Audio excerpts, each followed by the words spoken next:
aku wong asik kuwi sapa negaramu Mandura ibarate kaya macan ingkang tanpa siyung ula kang tanpa wisa lakoni Mandura kaya ngono merga ramamu Sinuwun Baladewa lan saperangan para sentana praja jengkar tanpa kabar. Aduh, Kanjeng Ibu Irawati jimat sesembahan kuing Marcapada Prapendelahan. Leres ingkang dados dawuh paduka Kanjeng Ibu. Ingkang putra pun wisata rumaos kecalan kiblat. Hanggen kula badhe nderek lumeksa katentremaning para dasih. Kanjeng Ibu, kinten-kinten wonten pundi jengkaripun Kanjeng Rama? Lan sebabipun menapa kok Dewaji tega mentala nilaraken bumi Mandura tanpa kabar Kanjeng Ibu?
Jengkaring Kang Rama wiwit negaramu Mandura geger lan kisruh merga akeh unjuk rasa para kawula ingkang ora wigih ringa-ringa ngrusak sarta ngobong wewangunane pamarentah yo merga nuntut adil lan kawicaksanane pejabat praja ingkang dianggep ora bisa ngreksa marang adil lan bebener ngrekasake marang kawula. Mbok menawa bab kuwi ingkang dadi srana ndadekake penggali ingkang Rama goreh lan rongeh banjur dadi jalaran panjenengane linggar saka praja. Ya kaya ngono kuwi nggih abote dadi pangarsa negara ingkang nika jejiban abot tumrap kamulyan lan katentremane wong sak negara Mandura. Kanjeng Ibu, raos kula semelang sarta kuwatir awit Mandura menika negari ingkang jembar lan subur dasaripun sugih puluwetu lan asil bumi. Tartamtu kemawon bab menika dipun tropong kalian tiyang manca negari ingkang serakah dakah-dakah badhe jarah rayah sarta widak dhumateng kamardikaning praja Mandura. Menawi ngantos jengkaripun Kanjeng Rama menika dipun ginakaken dening tiyang angkara murka ing badhe krabosa Mandura kados pundi. Kagyat resang kaperang Renangko kinempet-kempet Dosang reknaning sawono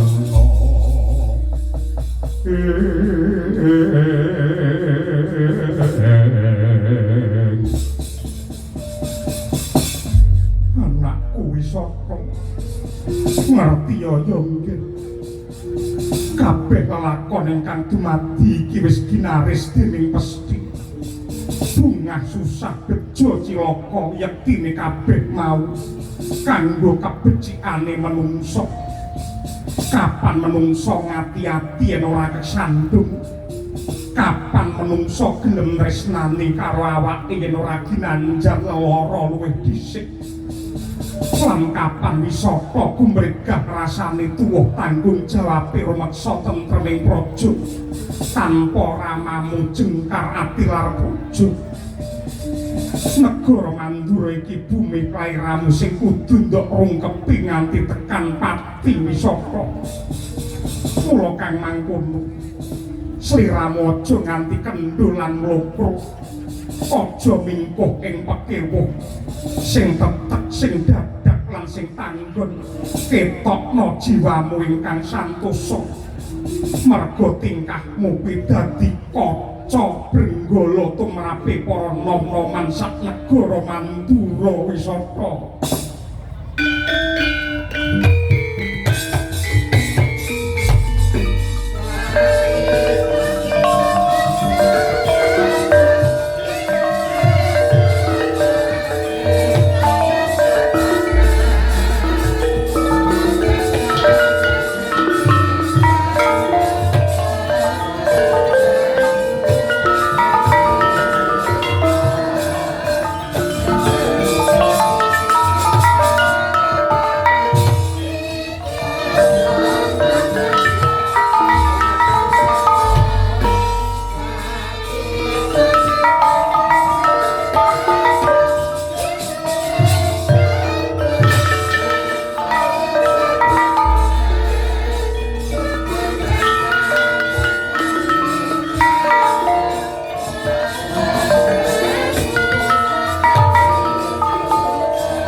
sikra bala kang kuminga sacampur samya medali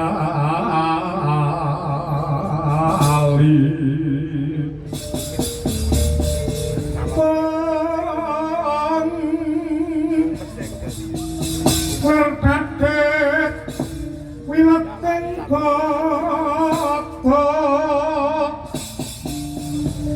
dahlan komengon ceniti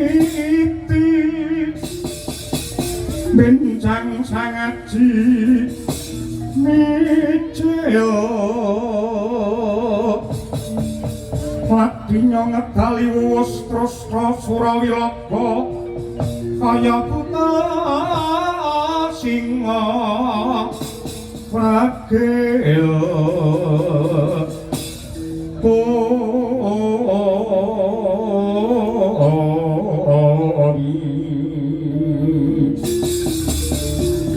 pasti jonggo dendamnya mangambak boyo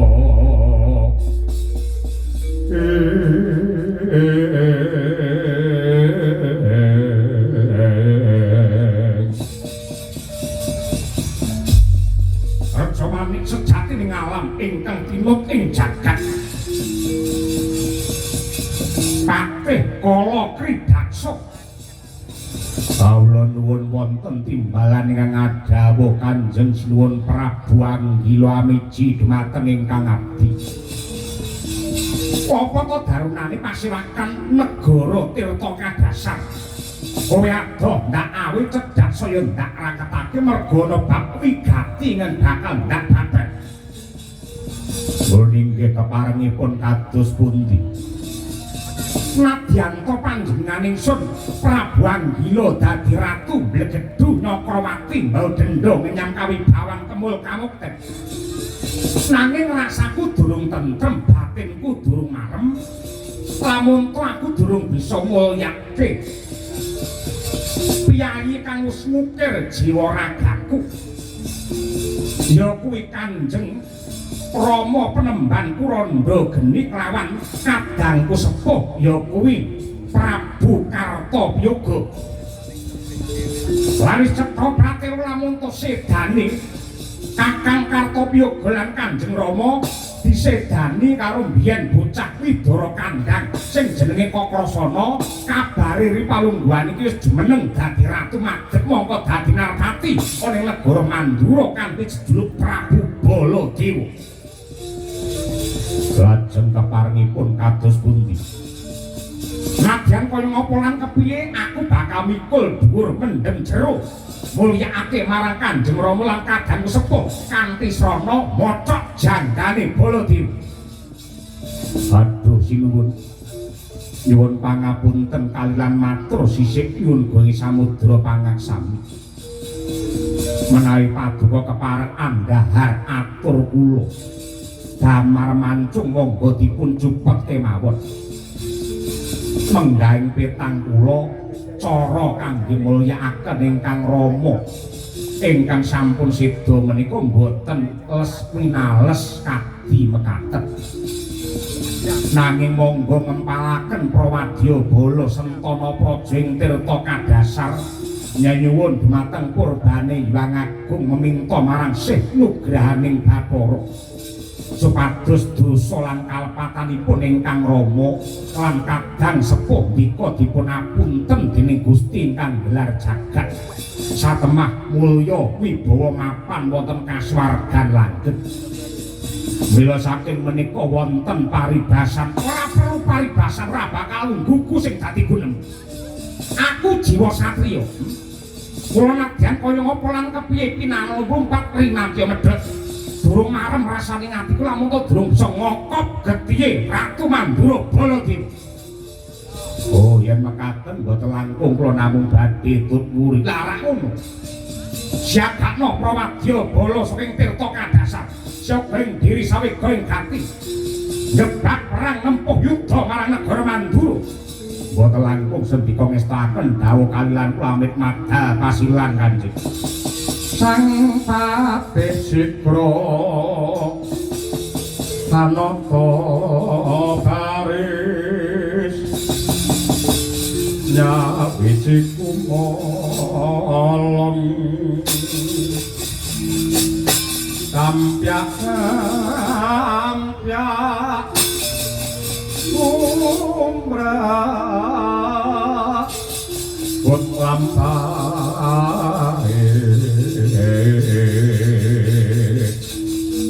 binarung krap yak watang agate kumarnge bakti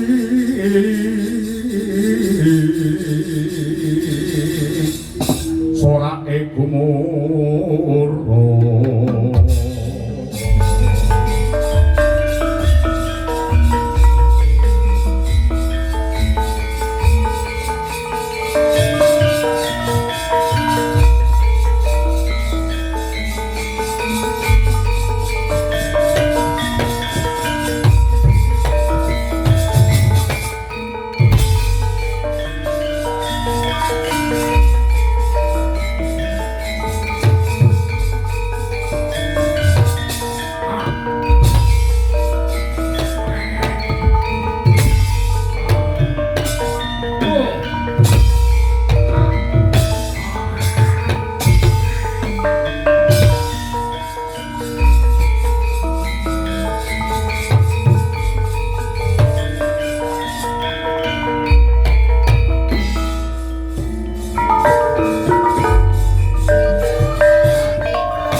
godane setan wis metu awas hati-hati cepet dengan dikegawa godane setan Wadya bala ayo dosya koeng diri sawe koeng gati nistokke dawe bose kon budal dina iki ayo do budal co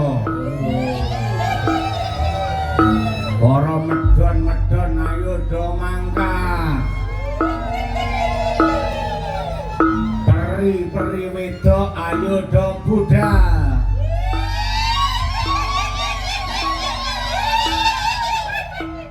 ya rame wong perine 7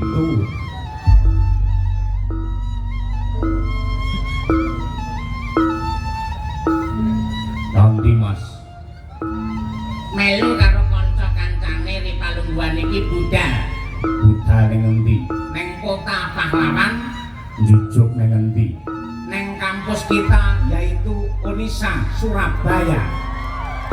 wow luar biasa kenapa kok wayang kamu pakai bahasa Indonesia Karena menurutku wayang sudah mendunia, tidak hanya milik orang Jawa, dan supaya cerita atau lakon wayang bisa dinikmati seluruh generasi Z di era sekarang harus dicampur dengan bahasa Indonesia.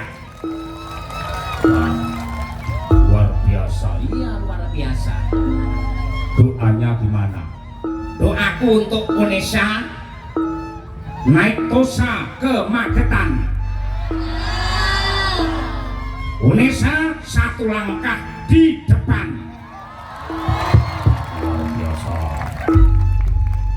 naik tosa ke Surabaya Indonesia kampusnya para juara Naik tosa ke Banyumas. Kampus Indonesia selalu mencetak generasi emas. beli manisan dimakan di pinggir sumur Cak Hasan tetap sehat dan panjang umur Naik tronton membawa cengkeh. Kabeh penonton muga-muga rezekine akeh. Naik tronton dinane Jumat. Kabeh penonton diparingi sehat walafiat. Nganggo sepatu rupane ireng. Sinden pitu meteng bareng.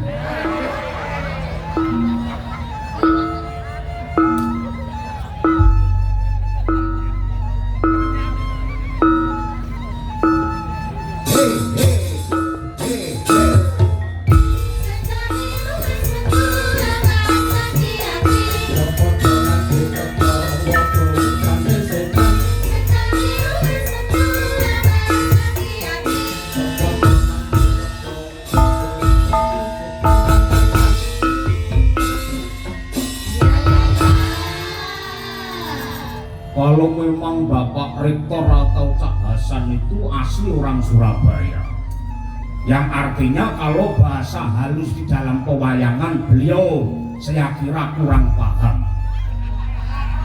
Namun di balik Bapak Rektor ada Ibu Rektor yang sangat luar biasa. Beliau mahir dalam pendidikan bahasa Jawa, maka dari itu sebenarnya yang nanggap wayang ini bukanlah Unesa, bukanlah Pak Rektor, namun Bu Rektor kita. Terima kasih.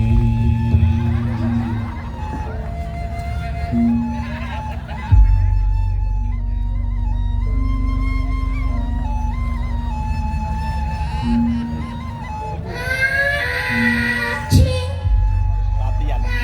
Bagus latihan.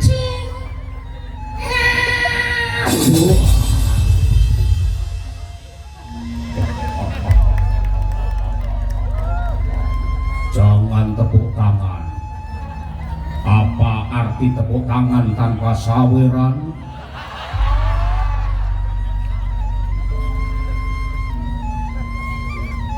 Ayo melu Pak E, ayo melu Pak E, ayo melu Pak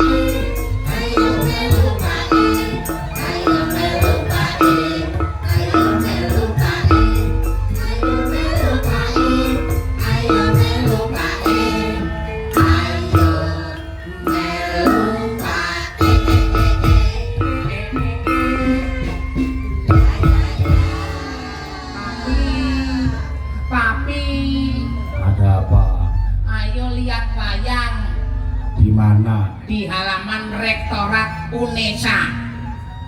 Kamu anak kecil generasi sekarang mosok nonton wayang. Nonton wayang itu kuno. Siapa yang bilang generasi Indonesia yang hebat, yang sakti, yang pintar, yang cerdas selalu nguri-uri terhadap budaya Indonesia? Saya doakan para mahasiswa-mahasiswi yang nonton wayang sampai pagi semoga lulus dengan sukses dan membanggakan keluarga. Namun jam 12 kok sudah pulang, semoga pacarnya hamil. Hey.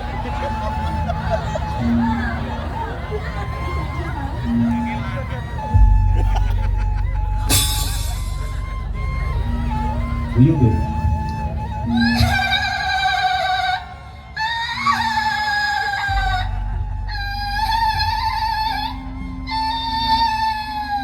Kamu siapa? Aku dulu juga mahasiswi di UNESA. Kok menjadi seperti itu sebabnya apa? Aku dulu itu karena pergaulan bebas akhirnya aku mengandung.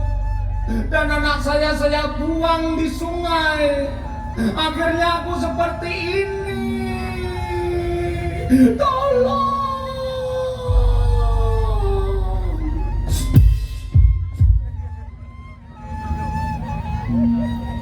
Uyuti.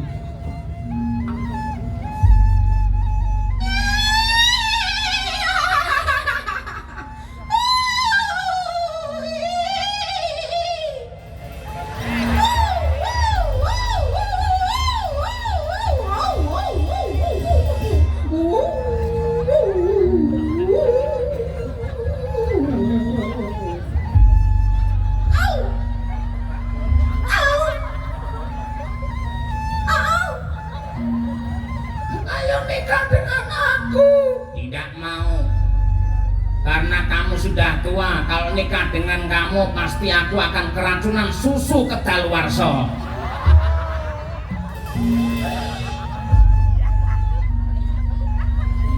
Kali.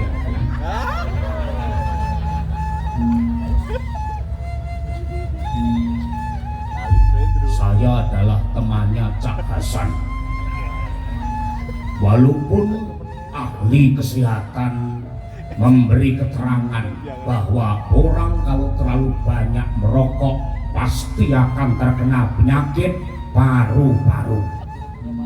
Namun bagi kalian-kalian yang tidak merokok, penyakitnya malah rupa-rupa. Maka dari itu merokoklah.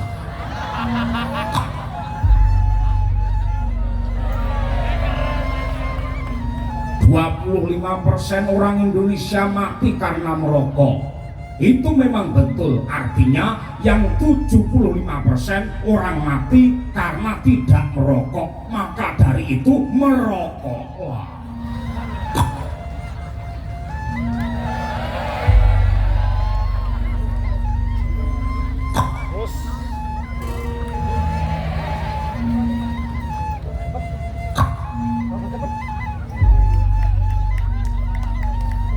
Ya mesti anek keluwi lah selangnya semene gede.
Lindro ketara bumi onjing kumaluduk kuntor kato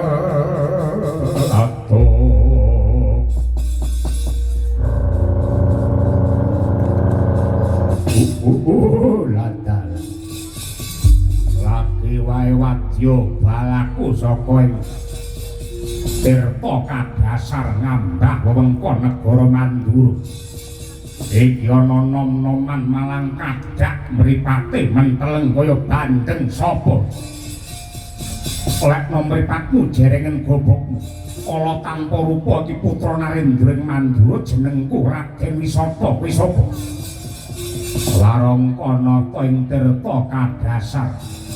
Kala kridaksa kang dadi aran Raja melu celeng boloten kebolaten tumrap lakon iki wis nyingkir.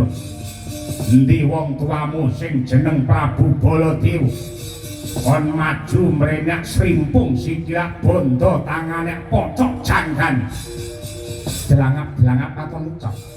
Ora perlu nyumbari sembanku. Ingkang wis mukir marang jiwa ragane Wisata. Yang panjang wis kenceng lan gembleng tekad arep ora arek tatanan ning negara Mandura. Ripalungguhan iki aku gawe giri sayembara. Arepmu bisa kowe ketemu kawan sesembanku Prabu Baladewa. Waton pinter nglangkai bangkene Wisata. Wah glundungi mempet.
wadya sang keprap kaprabon kang abromarkata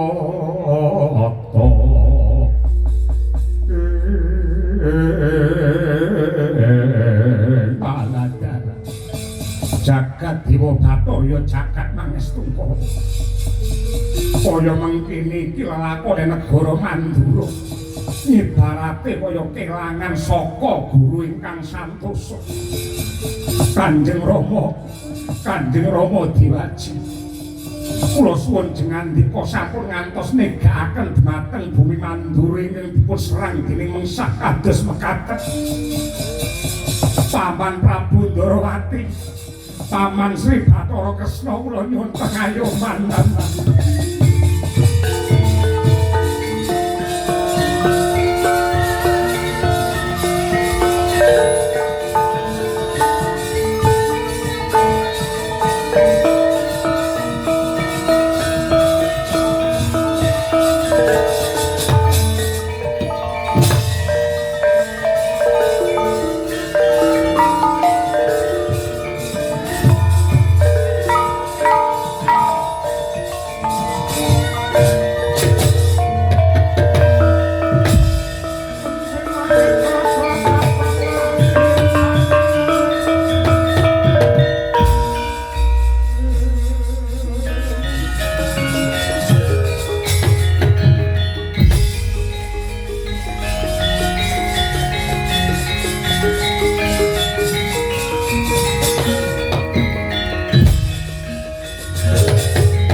Wayang kekek.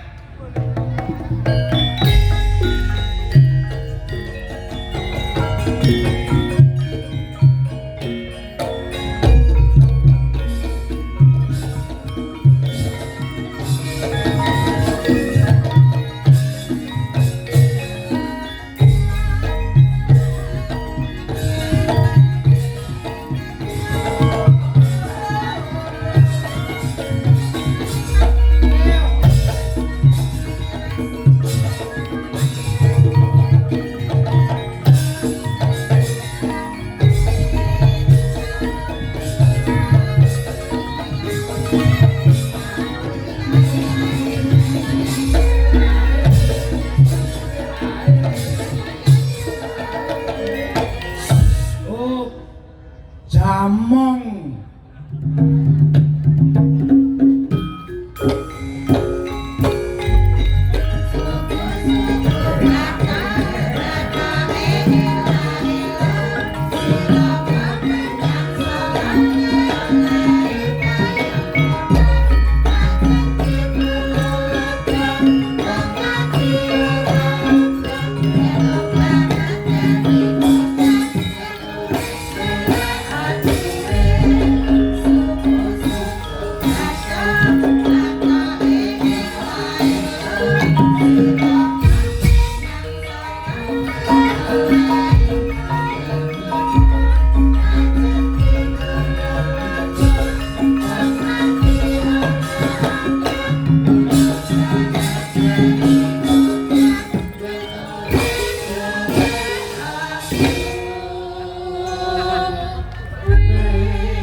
Sengkuni apa dir kiri pun mateng. Iki ngadep ngarsane Sinten Prabu Ngastina. Jilarepe mendem ya mendem ning ngangge tata krama. Nggo ngombe kalih kula yen biyen aku kendel saiki prei. Wes urus babar pisan. Terus sono. Wonten dawuh ngersakaken munjuk ora. Mundur lho. Wis tak dawuh. Niki minangka tandha wong Ngastina anggenipun sami seneng-seneng suka parisuka merga matine danyange tanah Jawa pun Semar.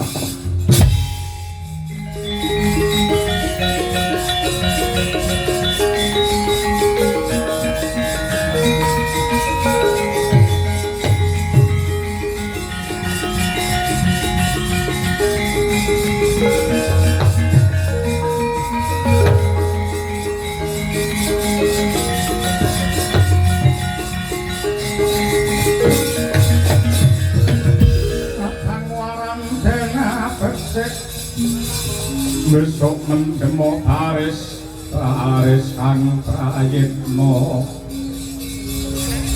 Siwasaranta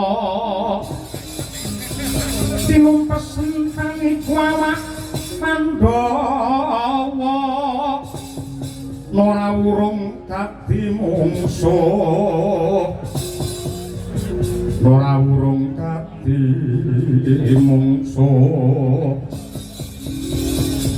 foto ing Pra Pandhawa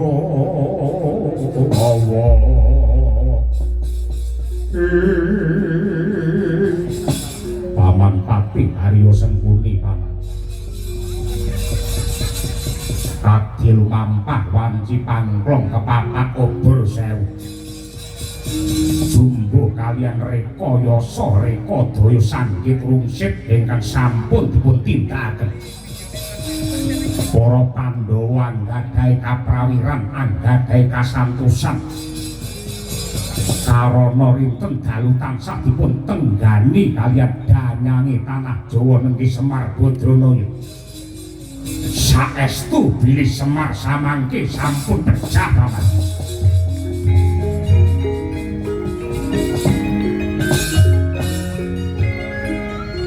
nalika semanten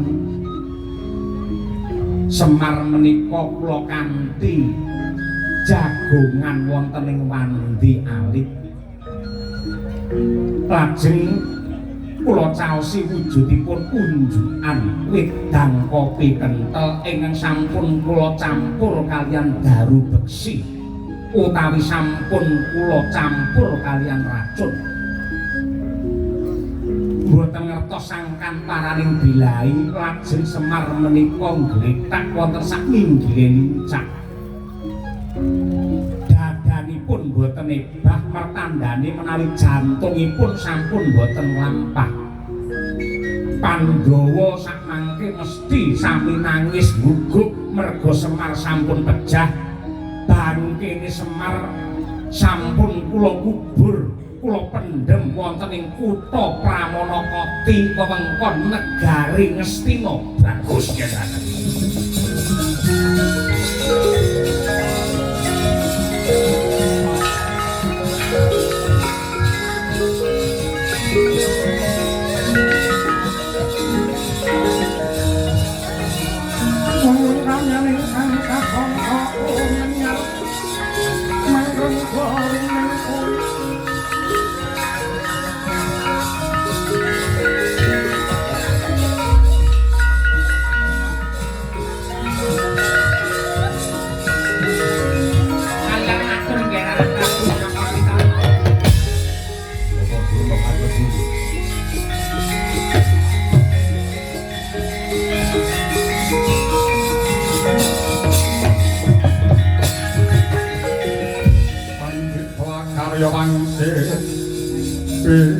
Indra kumbangat caping tawang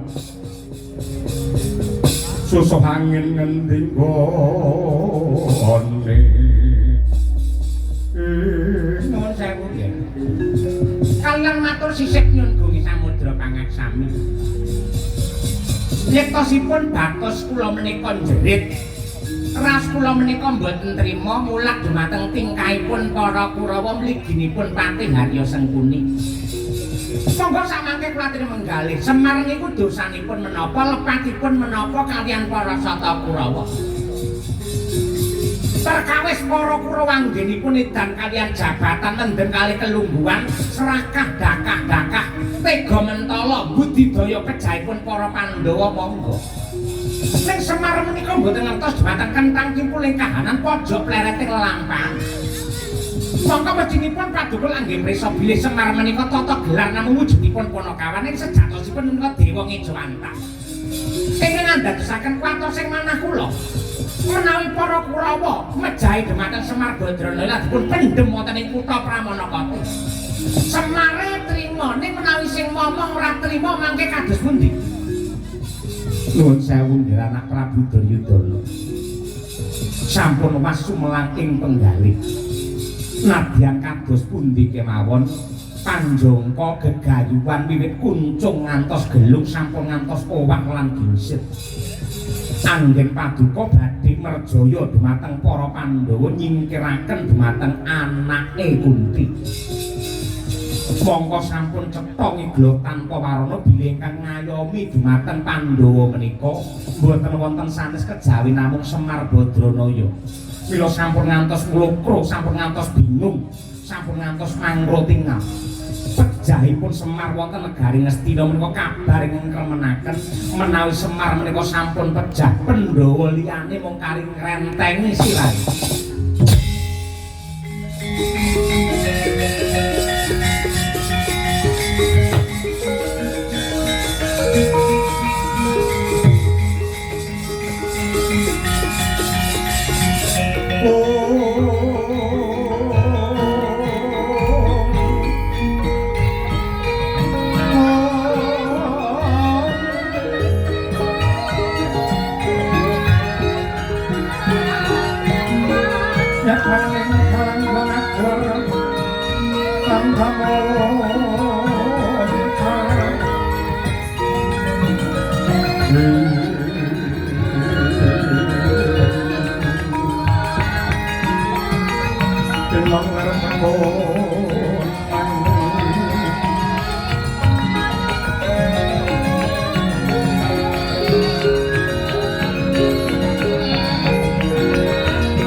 Tanpa kasar, tanpa jari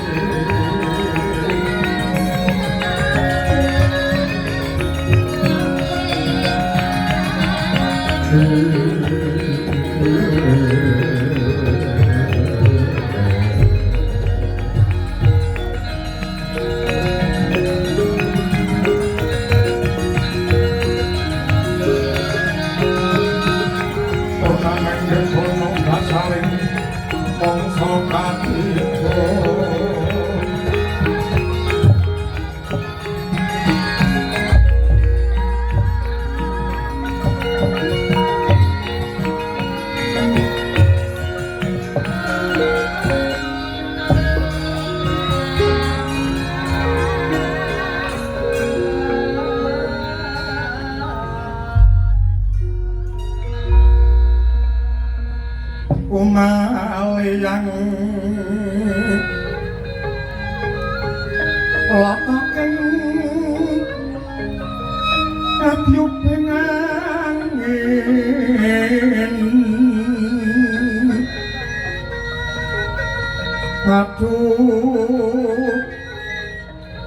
aduh paran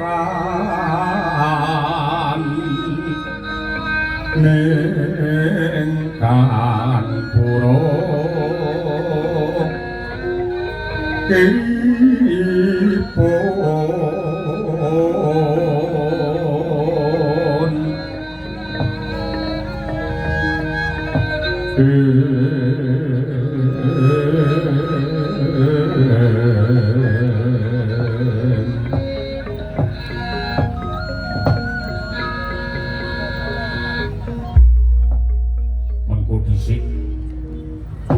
iki ana piyayi putri sing wis lalu ing yuswa mungkal ning setinggil Binataraka negara Ngastina. Para kaki prasaja nyai sapa kang dadi aranmu? Nuwun sewu. Sinuwun Prabu Duryudana. Lamun to aku ora bisa jangkep ing tata kramaku. Sowan oneng pendopo Ngastina tanpa piniji ditepungake wae aku garwane Kyai Semar Badranaya dene Nyai Kanastren kang dadi aranku lan apa to wigatine keraya-raya adoh saka Karang Kadempel aku sowan oneng prajamu mung bakal nyocokake pawarta ingkang binandung ing karna ujare wong akeh. Apa bener kepara nyata lamun to sesembanku Kyai Semar Badranaya seda dikubur ana negara Ngastina. Wadhananira ayu umma ucam raknya marah tani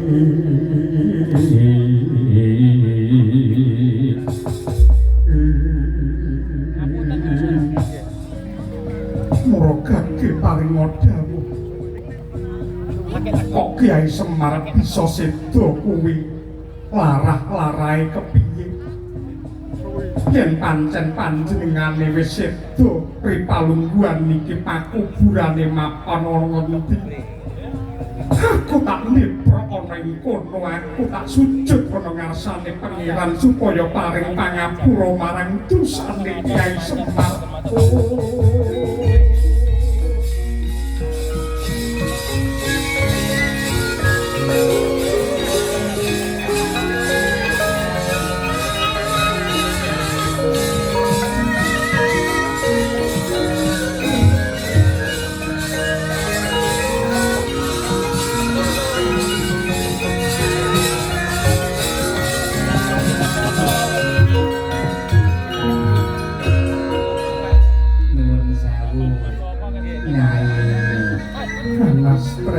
Nyai Kanastren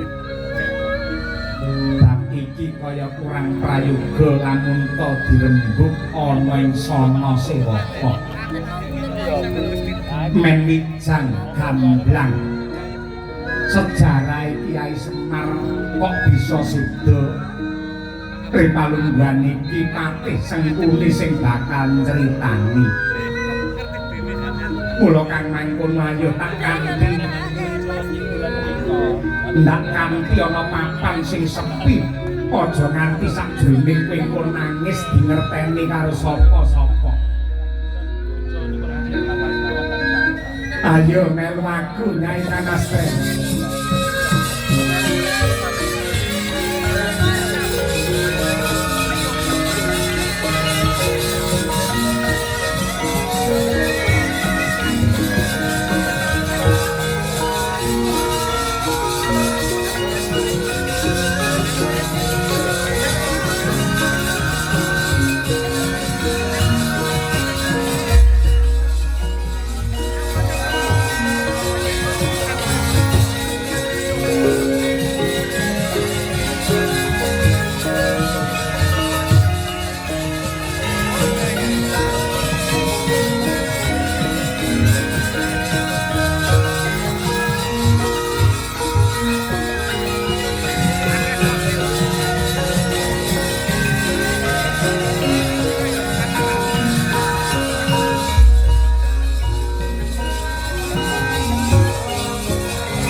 ngambara ing ngawang-awang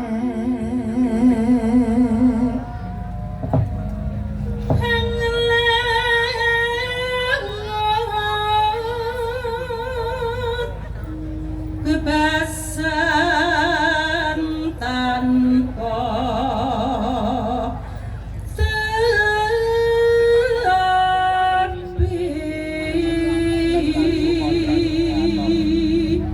iki ruang kerjane sembunyi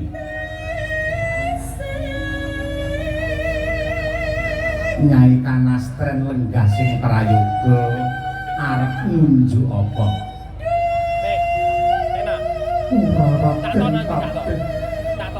ngersake ngunjuk teh ora anu wedang jahe ora kopi ora mungkin tak tawani susu nyatane wis nggawa dhewe aku ora enak mangan lan ngombe pun kepengin ngerti kabar Kyai Semar gendeng ripalungguan iki aku wis mapan ana ing kene para gage jlentrehna lakone garwaku kepiye Yai lalakon kuwi adile mung disandang siji pesti loro judul telu wahyu papat derajat kabeh kuwi wis pinurba dening Gusti ingkang Maha Kuwasa mula bapatine garwamu Kyai Semar Badranaya ora perlu nduk gagas merga sakpatine Semar calone ana priya sing saguh ngayomi kowe ya kuwi Patih Harya Sengkuni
neng ruang kerjaku kene iki ora nek CCTV Dadi upamane aku arep ngopo-opo karo kowe ora ana sing ngaru biru, ora ana sing monitor. Bareng ndak sawang nyadyan-tol kowe iki wis rada laling yuswa ning wiwit saka pucuk rambut nganti jempol sikil ora ana getek cirine.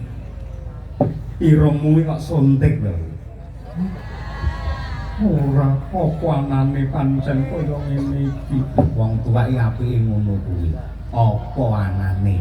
Aku tresna karo kowe Nyai Kanastren.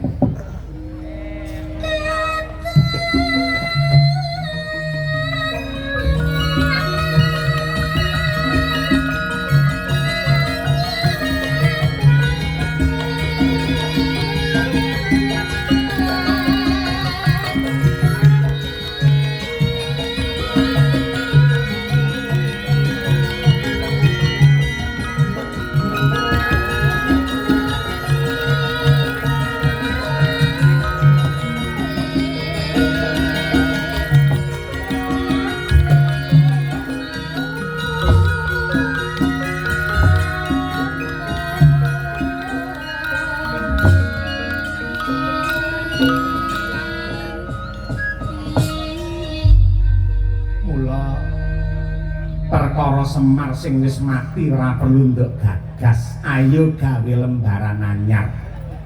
Kowe tak dadekke mbok patih mulya wibawa ora kurang sawiji apa Nyai Kanastren. Apa untuk anggap aku wong wadon lemeran? Nadyan to kowe kandha lamun to Kyai Semar wis sedo. Aku ora bakal ladi lawan priya sapa wae. Luwih becik aku dadi warondo nganti tekan kukuting uripku tinimbang leladi menungso sing babar pisan ora ndak tresnani ya kuwi kowe Patih Sengkuni. Kowe iki pejabate negara wakil ratu sing kudune patut minangka tepa tuladha ning ya kene kaya ngono patrapmu. Nadyan iki mapan ning papan ingkang sepo sepi samun anane mung aku karo kowe. Nanging wis dadi sumpahku yen nganti kowe murang tata wani nyingga busanaku bakal ndak obong. Kowe nyingga kelawan kulitku bakal ndak beset. Ndak entengake patiku tinimbang leladi kelawan dapuramu Patih Sengkuni. Praja muntap lereke netap supaya yaksini pidodo kang mawing wengis netra kotak mundandir ing setala munta wanita sing ora kena ginawe becik. Kowe iki sipate wadon Rubyuk Kabutan Pinju. Nang kene iki sing ana mung Patih Sengkuni karo Nyai Kanastren. Sepira banggamu tak rudha paripeksa ripalungguhane iki Nyai Kanastren.